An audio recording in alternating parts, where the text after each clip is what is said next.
Okay, we are officially recording. Okay, so final exam info. Okay, info.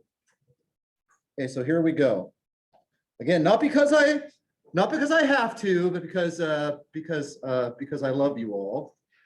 And we will, of course, talk a little bit on Monday just about what you might expect.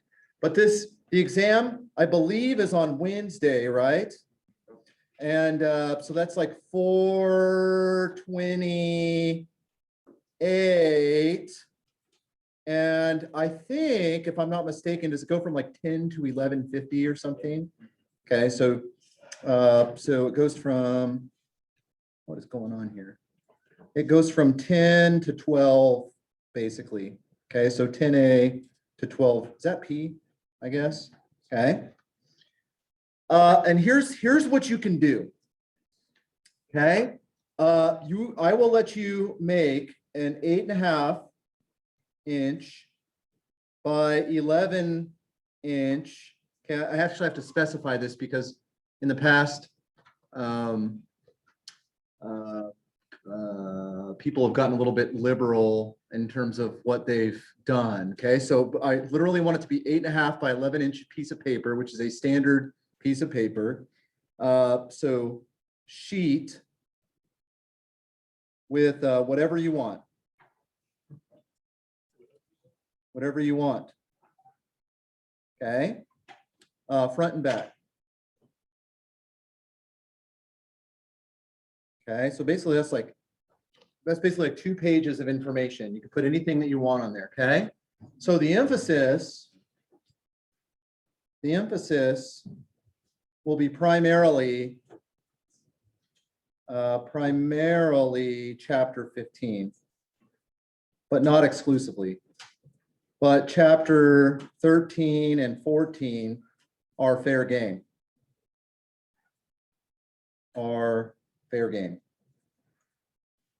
Okay, so remember, chapter 13 was the stuff about two variable functions, graphing them, and most specifically, like things, partial derivatives. So derivatives of multivariable functions was part of what we discussed.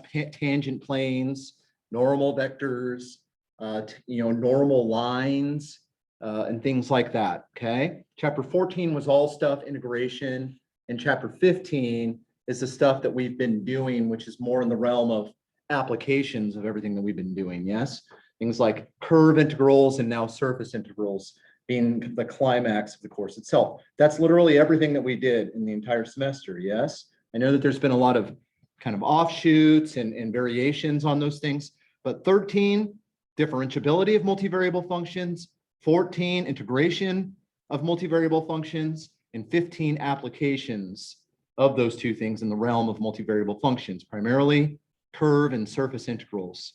Okay, and that's it. That's the entire course in a nutshell. But you can do the 8.5 by 11 inch sheet. I know that there are some people who are in quarantine, which means that you would have to take it in quarantine while everybody else is taking it. And you can use a sheet, an 8.5 by 11 inch piece of paper. I will somehow verify that you have 2 sheets in front of you. You're kind of on the honor system, I guess, in some ways. But yeah, that's how it's going to work. Yeah. So no calculators. That's kind of a no calculators. Hey, that's kind of a mandate put down from on high. So I don't have any authority when it comes to that. That is something that we just have agreed to do, and it's primarily come from the engineering department. Okay, so you can blame those guys, but we like it. We're sort of we sort of comport with their view on that.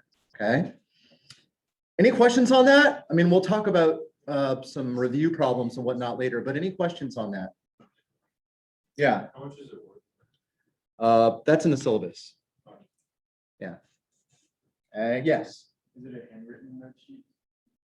I don't care. I mean, if you want to type it, that's your business. Okay, that'd be cool if you did that. If you want to, I don't know what you would do. Maybe equation editor or maybe LaTeX or something, right? But that's totally up to you. Whatever version of an 8.5 by 11 inch piece of paper you want is your prerogative. Now I've seen people just have the thing stuffed with information. Now I'll just say like examples worked out, etc. I'll say that there tends to be a point of diminishing returns when it comes to that. I have found that whenever I've had a quote unquote cheat sheet allowed for a test, that the act of actually creating the cheat sheet itself is a really effective study tool, okay? So that's part of why I'm doing this, is I think it's an effective way to study. But and what ends up happening is on the exam, you just kind of don't use it. At least that's been my experience, okay? So I would tend to think about the principle of less is more, really try to hone in on okay, it seems like we use this formula a lot. It seems like this theorem comes up a lot. I want to write that down. Boy, that really does seem like an instructive example. Maybe I will write that down. Those sorts of bits of information are probably the most useful. But stuffing it full, in 0.005 point font, it is probably not super advisable. Okay, just really try to hone in on what the core issues are and write that stuff down. Okay, other questions? Yeah. So on the syllabus, we originally just had the limited term, but we. Yeah. So I mean,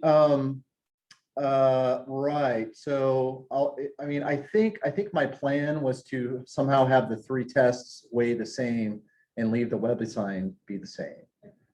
Okay. At some point, it was just becoming clear to me that just having the 1 test probably wasn't gonna fly. And also, talking to Dr. Fry, they were having 2 tests, and so I somewhat wanted to comport with what they were doing. So there you go. That's why we went in that direction. So I think that the 3 tests themselves all sort of weight equally. That might decrease the percentage that's allotted to the actual final exam, but believe me, whatever happens will be both fair and just. Okay. All right. So other questions?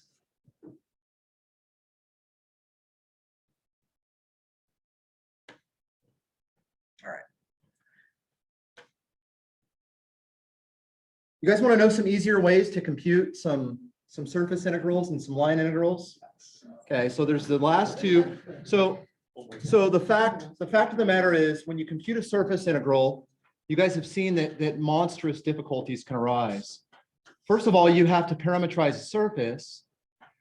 Secondarily, you have to think through all these nuanced things about the vector kind of pointing this way or that way or what have you. Yes. Especially in the surface integral case. It's not really as critical when you're doing a curve integral because, it kind of takes care of itself once you parameterize, right? The vector, the tangent, or the tangent vector is going to be pointing in the correct direction as you go, and it's going to take care of itself. But with surface integrals, you really have to think carefully about what's going on, okay? So 15.7 and 15.8 give us 2 theorems that help us to compute surface integrals, and curve integrals give us another tool to compute curve integrals in a simpler way. The first one is called the divergence theorem. Okay, the divergence theorem. By the way, sometimes this is referred to as Gauss's theorem because he was the first one to establish it. The divergence theorem and Stokes's theorem, this is one of these awkward things where you have someone who has a last name that ends in an S. Yes. Okay. Stokes's theorem. I don't know. I get uncomfortable just leaving the dangling apostrophe at the end. So I'm just going to go ahead and maybe potentially disobey some kind of grammatical rule. Okay. Or punctuation rule, if you will. Okay. So here's what the divergence theorem says. Okay. I'm going to state it, I'm not going to prove it now. Remember that video that I did on Green's theorem, and I sort of showed you how one could actually establish Green's theorem in that special case where you had straight line vertical sides to the region, and then you had a curve bounding on the top and bottom. Yes. So I kind of proved that in a special case. Turns out you can do something similar for the divergence theorem. I'm not going to go through it just because I want to look at some examples. But here's what the divergence theorem says. Okay, so divergence theorem. By the way, remember in the first section of chapter 15, we looked at a bunch of properties of vector fields. One of them was the divergence, and another one was the curl. This is the moment where both of those things are going to kind of be brought to bear and kind of come back to us again. Okay, so the divergence theorem, I'm actually going to draw a picture. Oops, that's not good. I'm going to redraw that picture. Sorry. That was not good. Oops. Okay. Here's a little potato. Okay. All right. And it is actually a potato. Okay. Or it's a surface that sort of looks like a potato. Okay. So there is the surface of this thing. So S is equal to the surface of this thing. Okay. And let's say that, D is kind of the solid. Okay. So D is equal to the solid bounded by S, the surface itself. Okay, so you kind of have the solid itself and you have the surface. Now, there is a relationship that often gets written down notationally. Okay, so here's some notation for this relationship, just so that you're aware, because you might see it somewhere. So D is like this three-dimensional solid. S is its surface. I mean, we should be able to like express S in terms of D somehow. Okay, look, I mean, this just feels so pedantic, but you really do want to distinguish the surface from the solid itself. Yes, the surface is like the skin of the solid. Yes, you would never say Daniel is his skin, right? You would say that Daniel is like the composition of his whole person, and the skin happens to be his surface. Yes, that's the distinction that we're trying to make. The notation is the following, though. We might actually say S is equal to the boundary of D. Okay, so this little del symbol comes back again. Okay, so this means, in this context, this means the boundary of, right? So this is the boundary of D. Okay. And what does the divergence theorem say? Well, it says the following. It says if you want to compute the surface integral S F dotted within ds, okay, so I have this surface integral, and by the way, I need to have the outward oriented normal. Yes, the outward oriented normal everywhere. Okay, so up here the normal is pointing like this, and down here the normal is pointing outward. Yes. Okay, this is that unit normal vector. So always outward oriented. So N is outward on S. Okay. Then this is equal to the triple integral over the solid D of the divergence of F. Oops. Okay. The divergence of F dV. Divergence of F dV. Okay. Now remember, we have these alternative notations like the divergence of F. You remember the divergence of F? What was another notation we used for the divergence of F to help us sort of remember this? Yeah, Paul. Del dot F. Yeah, that was del dotted with F, where del was this silly partial X, partial Y, partial Z thingy. just to help us remember the formula for divergence, right? You take the x derivative of the first component of f plus the y derivative of the second component plus the z derivative of the third component. Now, here's kind of the miracle of this. Oh, and by the way, another way that this is often written, might be like the double integral over the boundary of the solid D. Yes? F dotted within ds. This is equal to the triple integral over D, the divergence of f, and here I'll just kind of write del dotted with f, just so you kind of see it in both forms, dv. All right.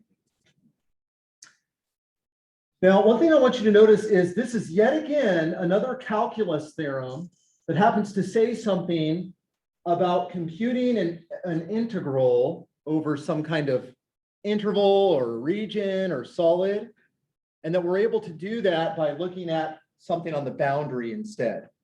The boundary in this case happens to be the surface of that solid. Does that make sense?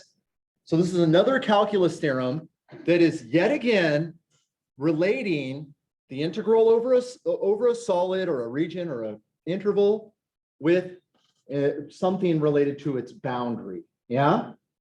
Except in this case, we often exchange the surface integral for the triple integral over the solid, because oftentimes that's a lot easier to deal with.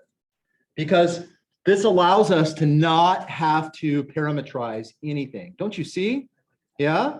You don't have to parametrize the surface, because the surface itself it's not necessary to parametrize the surface itself to do this triple integral. That's just something that we didn't even know what parametrizing surfaces was when we were doing that sort of thing. Remember? We weren't doing that. Yeah? Okay, so this is an amazing theorem. This is what the divergence theorem says. Okay, so let's do a little example here. Any questions on this before we dive into an example? Any questions?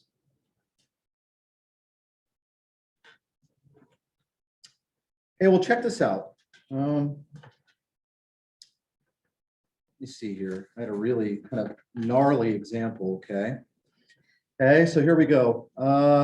So suppose that we have f equal to this disaster, x, y squared plus cosine of z, comma, x squared y plus sine of z, comma, e to the z, okay?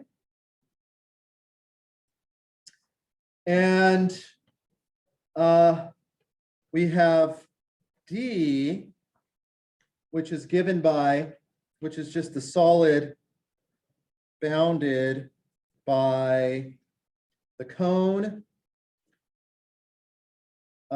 z equal to 1/2 times the square root of x squared plus y squared, and the plane z equal to 8, okay? And this is with outward normal, okay? Then, okay, if we wanted to compute, okay, this is sort of amazing. If we wanted to compute, oops, sorry, got a little carried away there. If we wanted to compute the double integral over the surface of this boundary, or of this solid, the surface of this solid, f dotted with n ds, okay? The divergence theorem, dt, says that this is going to be the triple integral over d, del dotted with f, dv. Now, I was going to sort of drag us through a computation where we tried to kind of set up the surface integral. Now, that would be very painful, because this solid right here is really composed of two parts. Don't you see? Don't you see that this surface is really composed of two parts? I mean, you would have the cone, okay? And the cone is actually chopped off at the top, right? The cone is actually kind of chopped off at the top here. At what height? What height is this thing chopped off at?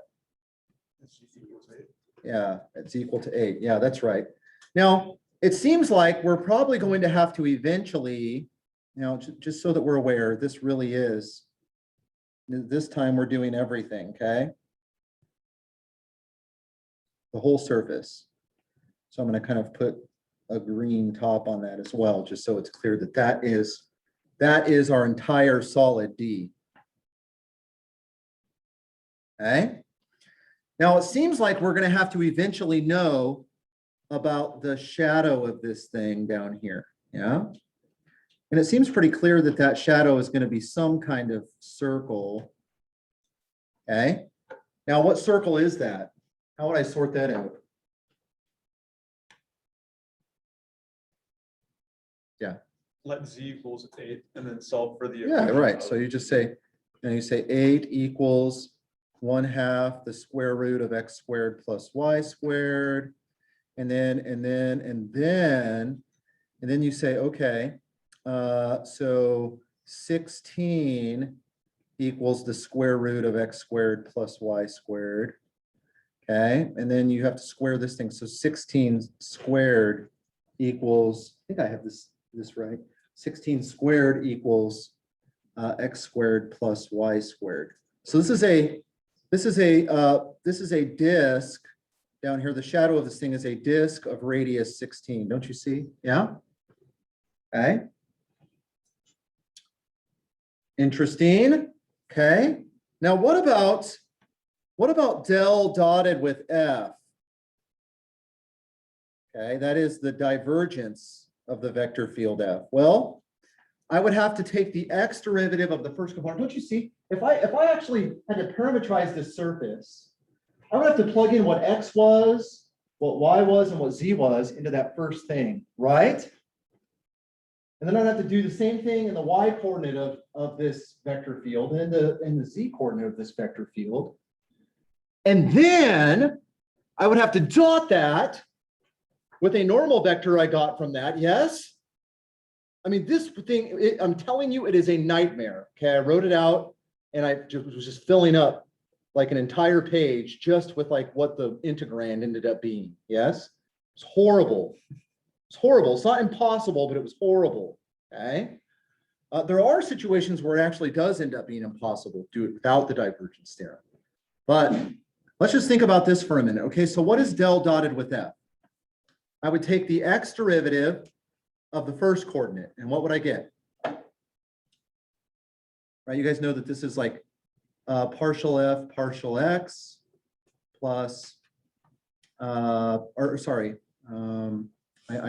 is not what I meant to write. Okay, so it's the partial of the first derivative or the first component function with respect to x.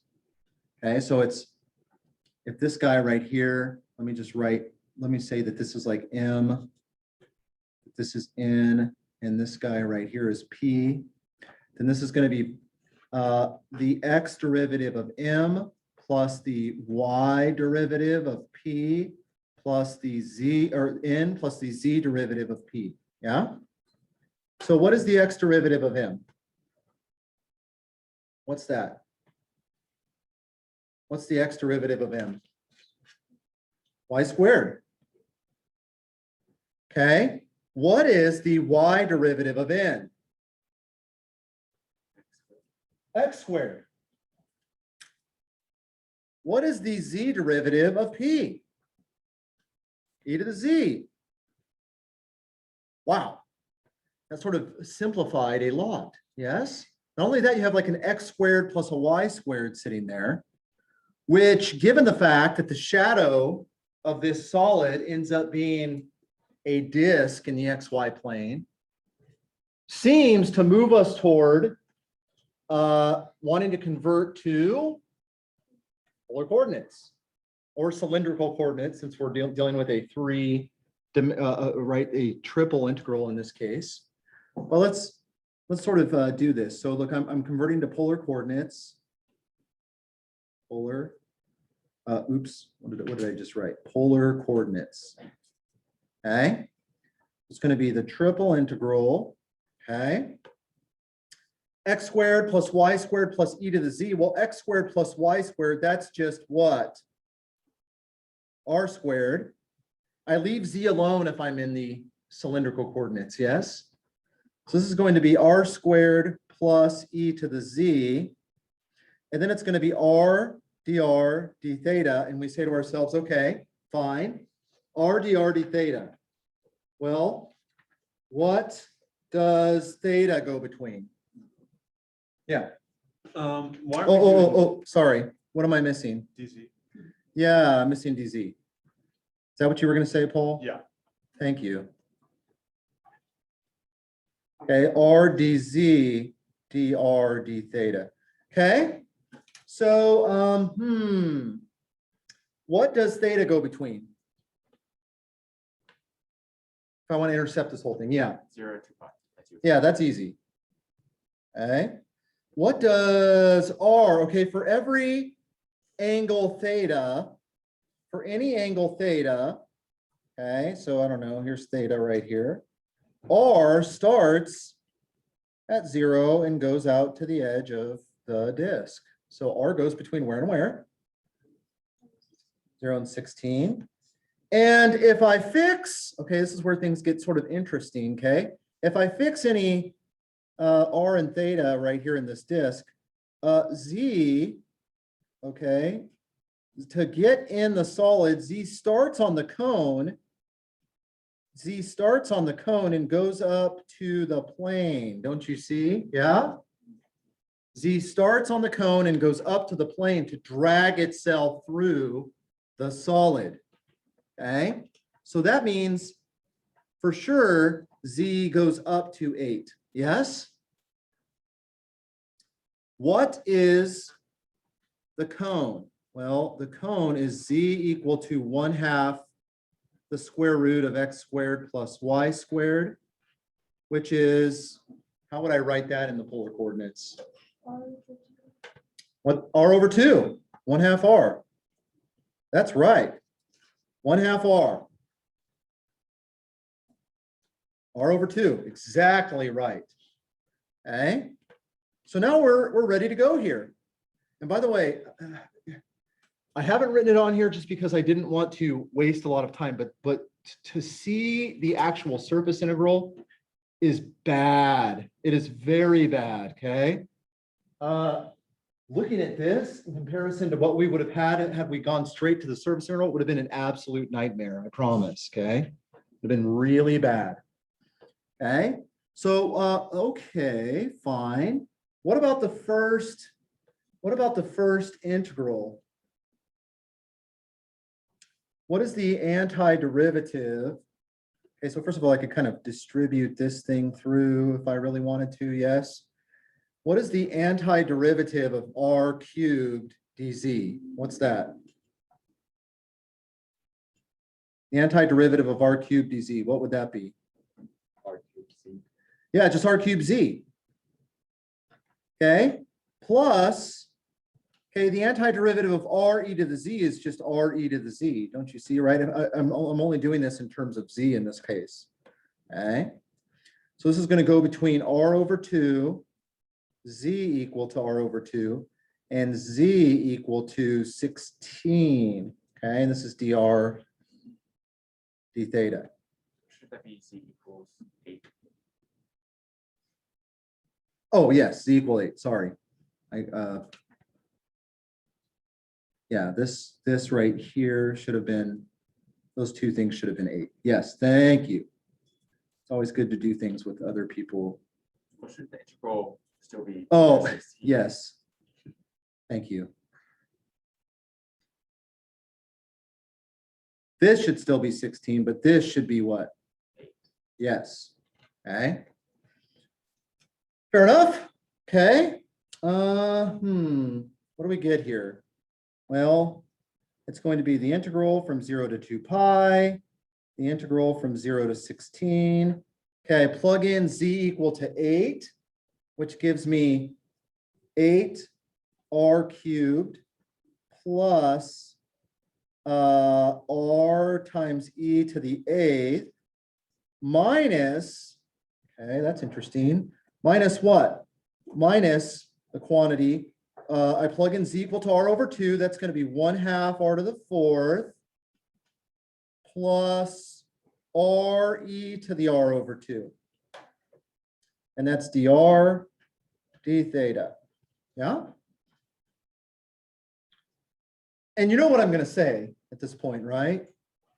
Like staring at this integral, is it really worth it keeping both of these integrals around? No. What can we do right away? There's no thetas, for crying out loud, yes? So that whole inner integral is just a constant with respect to the outer integral. Therefore, it's going to be that constant. That constant, I can literally like pull it out, yes? And I would just end up with the integral from 0 to 2 pi of d theta. So this whole thing collapses down to 2 pi, the integral from 0 to 16, 8r cubed plus r times e to the 8th, which is just a number, minus 1/2 r to the 4th, minus r e to the r over 2, once I distribute the minus sign. All right? Make sense?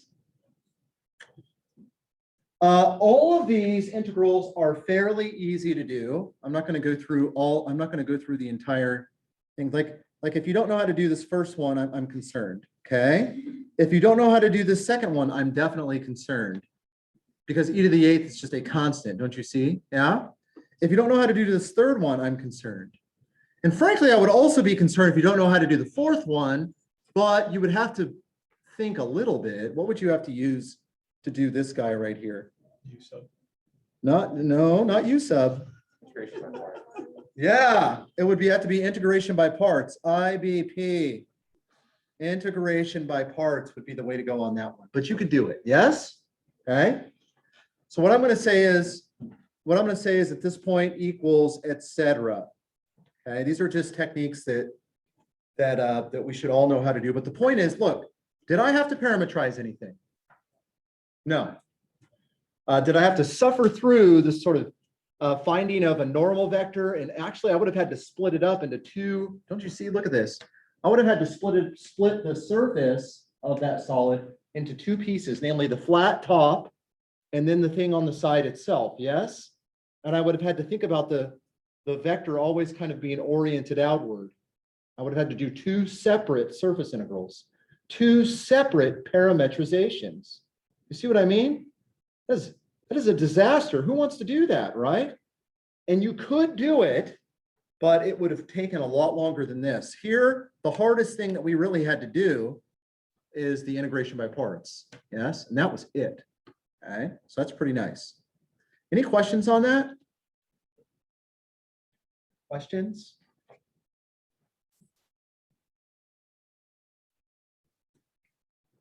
And again, the proof of this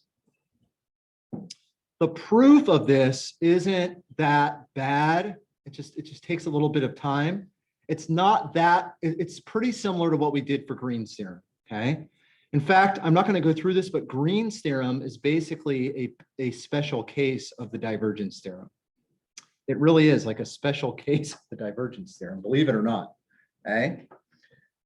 But I want to get to another theorem, namely Stokes' theorem, okay?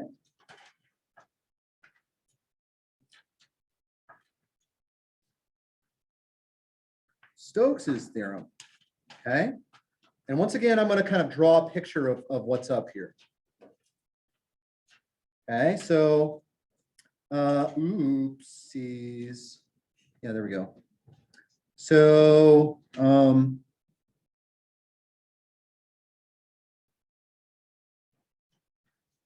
okay. Okay, so here is a surface right here. Okay, S. This is our surface S. Okay, and notice that this surface is not like the situation in the divergence theorem. In the divergence theorem, we had a surface of like a solid. Does that make sense? This thing is just kind of, it doesn't have any volume. It's just the surface itself. Yes? It's not like enclosing some kind of solid space or anything like that. Okay? So this surface has a boundary. Okay, and that boundary Okay, so first of all, I want to say that the normals in this particular case are going to be upward oriented. And by the way, this boundary is this thing down here. Okay. That's the boundary of this surface. Okay. And if we do the right-hand rule, so that is you put your right hand in the direction of that normal, don't you see that the arrow would kind of go around like that? Yes. I kind of put my right hand like this, my thumb goes up and my fingers are going to curl around that thing like this. That will induce a direction on this thing right here. Okay. So there is a direction induced on the boundary curve of S. So C, this guy right here, is equal to the boundary curve of S with orientation determined by N. Okay. So N is upward oriented. N was upward oriented for this particular surface. Okay. So notice we have a surface, and this time we're talking about a curve that happens to be the boundary of that surface. In the last case, we had a solid, and what was the boundary of that solid? The boundary of that solid was actually a surface. Yes? Here we had a solid, and the boundary was the surface. Here we have a surface, and we're talking about the boundary being this like curve like this. Does this kind of remind you of Green's theorem a little bit? But Green's theorem was a region in the XY plane, yes? And you kind of had the boundary of that thing, right? Kind of going around. It's the same situation, but we're kind of living in three-dimensional space instead of just down in the XY plane. Okay? So here's what Stokes' theorem says. Are you ready? It says that if this is the situation one finds oneself in, then the curve integral around C, which is a positively oriented closed curve, right, with orientation determined by that upward oriented normal, which always means that this thing is going to kind of be, if I'm looking down on top of it, it's counterclockwise, don't you see? That thing is going to be going in the counterclockwise direction as we look down on this thing from above. Okay. So this F dotted with dr, by the way, so I have this line integral right here. So a line integral around that curve, by the way, if F happened to be a conservative vector field, what would this equal? 0, yeah? Well, Stokes' theorem says that there's an alternative way to compute this by computing the surface integral instead. Okay? It's going to be the double integral over S of, now I said that two things were going to make an appearance today that we had at the beginning of chapter 15. One was divergence, the other is curl. Yeah. Now remember that the curl of F, right, another notation for that, which reminds us of the formula, is del crossed with F. Yes? Okay. So it's going to be the curl of F. Okay, the curl of F dotted within ds. So this allows us to exchange a curve integral, i.e. a work integral, for a surface integral. And once again, don't you see? Stokes' theorem is relating the integral over some kind of surface to some kind of integral on its boundary. This calculus seems to do this lots and lots of times. The fundamental theorem of calculus was doing that, right? You had sort of an integral of some kind of curve, and we basically evaluated something at the boundary to figure out what that was, yes? In this particular case, it's similar. We have kind of like an integral over a boundary curve, and we exchange it for an integral over something that's on the inside of that. Again, this kind of boundary exchange thing is happening yet again. Should remind you of what we just did in the divergence theorem. Okay, and also the fundamental theorem of line integrals did something like that, didn't it? Fundamental theorem of line integrals, you had a curve integral, And you basically computed that by looking at the boundary or the endpoints of that curve itself. Okay. All right, any questions on the statement of that thing? Yeah. So like with the divergence theorem, we got like f cross or f dot with n equals the triple integral of the divergence of f Uh-huh. b. Could you kind of, once you get to this, the double integral over s and the curl of f dot with n, if you assume the vector curl of f is your f in the divergence theorem dot with n, could you then take it to the Well, the problem though is in Stokes theorem, you don't have a solid. All you have is the surface itself, right? The surface hasn't closed off itself to create a solid. Does that make sense? There's just a surface floating there in three-dimensional space. Now you could take a couple of different surfaces and patch them together and create a solid if you wanted to, and then do what you're suggesting. But one thing I would point out is, if f were conservative, you know that this left-hand integral would be 0, correct? Does that play out in this theorem? Why? Curl it up, that's 0. Because the curl of f would be the 0 vector. Don't you see? Yeah.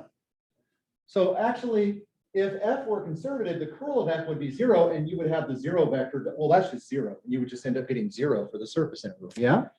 Okay. So you can kind of see that would kind of fall out naturally out of Stokes' theorem anyways. Again, the proof of this is a little bit more difficult than that for the divergence theorem, but it's not dissimilar from what we did for Green's theorem. Okay, I'm not going to go through the proof itself. I'm just more interested in you absorbing what is being said here. It's been my experience that when I've tried to prove these things in class, students tend to forget what the theorems even said and kind of lose the forest for the trees, if you will. Okay, but these two theorems are a big deal. Okay. The divergence theorem up here, sort of exchanging a surface integral for a triple integral. And down here, the relationship between a curve integral over a closed positively oriented curve and a surface integral that is dealing with the curl of f in that particular case. Yeah, Earlier, you said that Stokes' theorem was the culmination of all of calculus. that's right. So there's a way to actually, from Stokes' theorem, get the fundamental theorem for line integrals. There's a way to get Green's theorem from Stokes' theorem. There's actually a way to kind of see the divergence theorem using Stokes' theorem. There's a way to actually see the fundamental theorem of calculus from Stokes' theorem. You just have to kind of play around with things and think about things in a different context. And Stokes' theorem is actually kind of the converging point for all of those things. Stokes' theorem is the ultimate generalization of all those things. All of those things really are the same theorem. Stokes' theorem is all those theorems. Okay. Now, why that's true is something that you kind of look at, for instance, in like advanced calculus. Okay. Seeing why it is that Stokes' theorem is kind of like the ultimate generalization is something you look at over there. The picture isn't quite as pristine as what I've drawn here. So you have to kind of think about different kinds of surfaces to get all of those theorems to work out nicely. But Stokes' theorem is equivalent, or it implies all of those other theorems that we've looked at. Yeah. Okay. So it's kind of interesting. All of those are just special cases of this. Even the fundamental theorem of calculus, the one that you learned in Calc 1. Okay. I think that's interesting. So let's look at an example, shall we? And we'll kind of start this off and we'll see what happens here. Okay. We may have to finish this on Monday, but let's at least start this. Okay, example. So find this. So f dotted with dr, where capital F of x, y, z, or I don't need to write x, y, z. Capital F equals x, y, z, y, and z. And what is S? What's the surface? It's the first octant portion of z equal to x squared minus 3y over this x squared plus y squared equal to or less than a squared. This right here, seriously, all this is right here is just a disk of radius equal to a. Okay. Okay, and let me just remark that C is the boundary of S. Okay, that's kind of the assumption that we're making here. So we want to find this integral. Okay, find this curve integral right here. Now, the thing that's kind of interesting about Stokes' theorem is it's not always clear which of the two sides is going to be the easier thing to compute. Sometimes it will be easier to just do the line integral itself or the curve integral itself, yeah? Sometimes it's easier to actually do the surface integral, but the whole point here is that you have a choice now, yeah? You can kind of weigh your options. Do I want to do this side or that side? But with the divergence theorem, it's almost always the case that you want to exchange the surface integral for the triple integral, okay? That's sort of clear, yeah. What does it say on the x squared plus y squared is what's Disk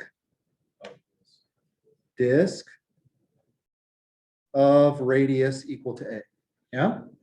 All right. So, what does the graph of this thing look like?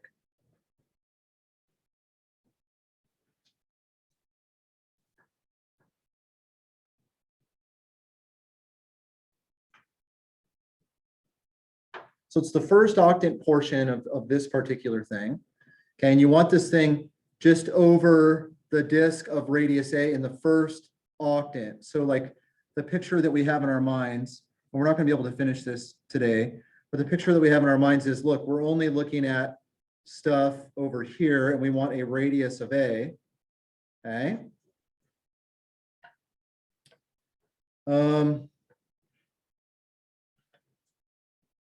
So this is the shadow of what's happening here. Okay. And then what we want to do is we want to look at this surface, z equal to x squared minus 3y, but we only want to look at the portion that happens to reside directly over this quarter disk. Does that make sense?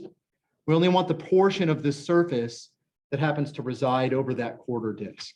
Okay. Now I don't want to cheat. I actually want us to kind of think about what that surface looks like, right? This will be sort of good practice for us. So I'm going to stop right there and we'll come in and we'll think about what that surface is and we'll finish the computation and we'll do a few other things as well.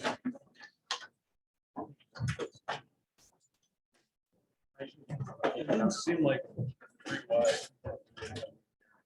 we have regular class? Yeah, that's right. Yep. Y.